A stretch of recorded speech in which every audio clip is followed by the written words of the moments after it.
এক সময় এক রহস্যময় ভূমিতে এমন মানুষ বাস করত যারা দেবতাদের আশীর্বাদে একজোড়া ডানা প্রাপ্ত হয়েছিল। তারা আকাশে স্বাধীনভাবে উড়ে বেড়াতে পারত। এই ডানাগুলোর মাধ্যমেই তাদের সৌন্দর্যের মান নির্ণয় করা হতো। আর যে সবচেয়ে সুন্দর ডানার অধিকারী ছিল সে হলো রাজকুমারী আনিতা। তার ডানাগুলোর সৌন্দর্য অন্য কেউ প্রতিহত করতে পারেনি। রাজ্যের সবচেয়ে সুদর্শন এবং শক্তিশালী লোকের কাছ থেকেও সে অনেক প্রস্তাব পেয়েছিল, কিন্তু সে কখনোই তাদের পাত্তা দেয়নি। সেই সময় কেন নামে এক সাধারণ লোক বাস করত, যে প্রাসাদে সবার জন্য খাবার সরবরাহ করত। সবার মতোই সেও আনিতার প্রেমে পড়েছিল, কিন্তু তার ডানার জন্য নয়, তার উদারতার প্রেমে পড়েছিল। অন্যদিকে ডুনকান নামের একজন আনিতার ডানার প্রেমে পড়েছিল, যাকে অন্ধকার জাদু অনুশীলনের জন্য গ্রাম থেকে বহিষ্কার করা হয়েছিল। এদিকে রাজ্যের একটি ঐতিহ্যবাহী উৎসবে যথারীতি আনিতাকে প্রধান অতিথি করে অনুষ্ঠানটি সূচনা করা হয়।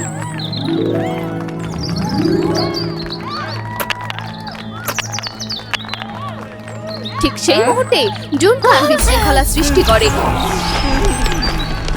আর তারপর আনিতাকে অপহরণ করে তার আস্তানায় নিয়ে যায়। এটি ছিল এখানকার সর্বোচ্চ পর্বত। সেখানে প্রবল বাতাসের ধাক্কা মানুষের ডানা সামলাতে পারত না। শুধুমাত্র ডুনকানই সেখানে উঠতে পারত, কারণ সে অন্ধকার জাদু অনুশীলন করত। প্রতিকূল পরিবেশের কারণে ভয়ে সেখানে কেউই যেতে কখনোই সাহস করেনি, এমনকি রাজকন্যাকে বাঁচাতেও। এমনকি যারা তার প্রেমে পড়েছিল তারাও বাঁচাতে যায়নি। শুধুমাত্র কেনই সমস্ত বিপদ উপেক্ষা করে আনিতাকে বাঁচাতে চেয়েছিল। যেহেতু তার ডানাগুলো বাতাসের সাথে লড়াই করে টিকে থাকতে পারত না, তাই পাহাড়ের চূড়ায় ওঠা তার জন্য খুব কঠিন ছিল। কিন্তু অনেক দিনের অধ্যাবসায়ের মাধ্যমে সে অক্লান্ত পরিশ্রম করে পাহাড়ের চূড়ায় পৌঁছে যায়,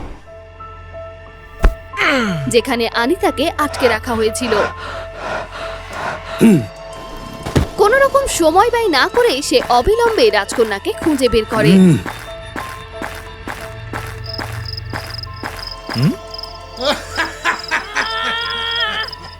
এইবার আমি আর তোমাকে পালাতে দেব না। তুমি কেন আমাকে যেতে দেবে না? এর কারণ অবশ্যই আমি তোমাকে ভালোবাসি, আমার ছোট্ট রাজকন্যা। তুমি শুধু আমার ডানাগুলোকে ভালোবাসো। যাই হোক, এখন থেকে তুমি শুধু আমার হবে। হ্যাঁ? আমি তোমাকে বিয়ে করার উপহার প্রস্তুত করতে যাচ্ছি, তুমি আমার জন্য অপেক্ষা করো। ডুনকান চলে যাওয়ার অপেক্ষায় থাকা কেন অবিলম্বে রাজকন্যাকে বাঁচাতে সেখানে ছুটে যায়। হ্যাঁ? কেন, তুমি এখানে কিভাবে এলে? রাজকুমারী, তুমি আমার নাম জানো? অবশ্যই, তুমি একমাত্র যে আমার ডানার দিকে না দেখে আমার চোখের দিকে দেখেছিলে। ঠিক আছে,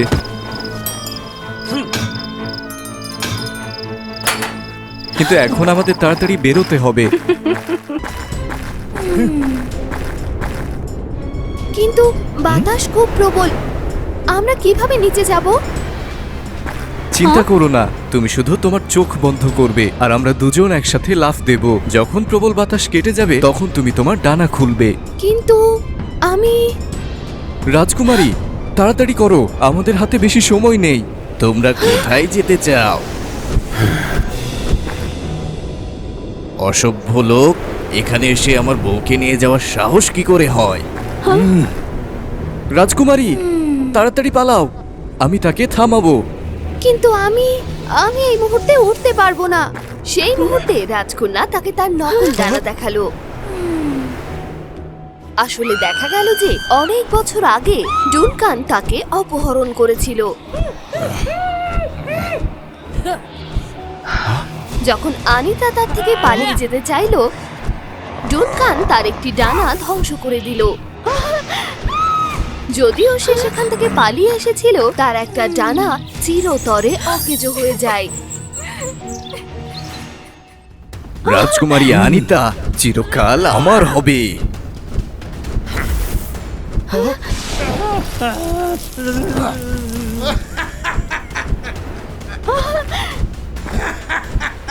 এই বিপজ্জনক মুহূর্তে তার পুরনো স্মৃতি থেকে একটা ধারণা এলো। কেন ডুনকানের ডানা একটা দড়িতে বেঁধে পাহাড়ে আটকে দিল। রাজকুমারী বিশ্বাস রাখো। তারপর সে রাজকন্যাকে নিয়ে পাহাড় থেকে লাফ দিল। ডুনকান ততক্ষণে তার পেছনেই তাড়া করলো। সেই মুহূর্তে দড়ি কাজ করলো আর ডুনকান আটকে গেল। রাজকুমারী তুমি যখন এই পাহাড় থেকে বেরিয়ে আসবে শুধু তোমার ডানা খুলবে, বিশ্বাস রাখো এখনই। যদিও সে জানতো না কেন কি করতে চায়, তবুও সে তার কথা অনুসরণ করছিল। এখন আমার সাথে কিছুক্ষণ তোমার ডানা ঝাপটাও।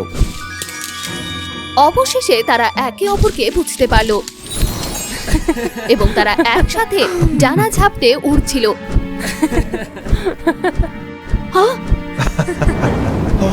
কিন্তু এটা বেশিক্ষণ স্থায়ী হয়নি। ডুনকান তাদের ধরে ফেলে এবং দুজনকেই ক্রমাগত আঘাত করতে থাকে। রাজপরিবারের সদস্যরা তো তাদের ক্ষমতা ব্যবহার করতে পারে, তোমার কি জাদু আছে? আমি শুধু একজনকে কিছু সময়ের জন্য আটকে রাখতে পারি। এটাই যথেষ্ট। রাজকুমারী আক্রমণ! সেই জাদু অবিলম্বে ডুনকানকে নির্ভর করে দেয় এবং এই পরিস্থিতির সুযোগ নিয়ে কেইন অবিলম্বে তাকে বেঁধে ফেলে, যার ফলে সে আর কোনো জাদু ব্যবহার করতে পারেনি। কেন সবাইকে অবাক করে দিয়ে আনিকাকে রাজপ্রাসাদে ফিরিয়ে নিয়ে আসে। সেই মুহূর্ত থেকে রাজকুমারীর ডানার প্রতি ভাবনার আর কোনো প্রয়োজন ছিল না, কারণ সে নিজের জন্য একজোড়া নিখুঁত ডানা খুঁজে পেয়েছে।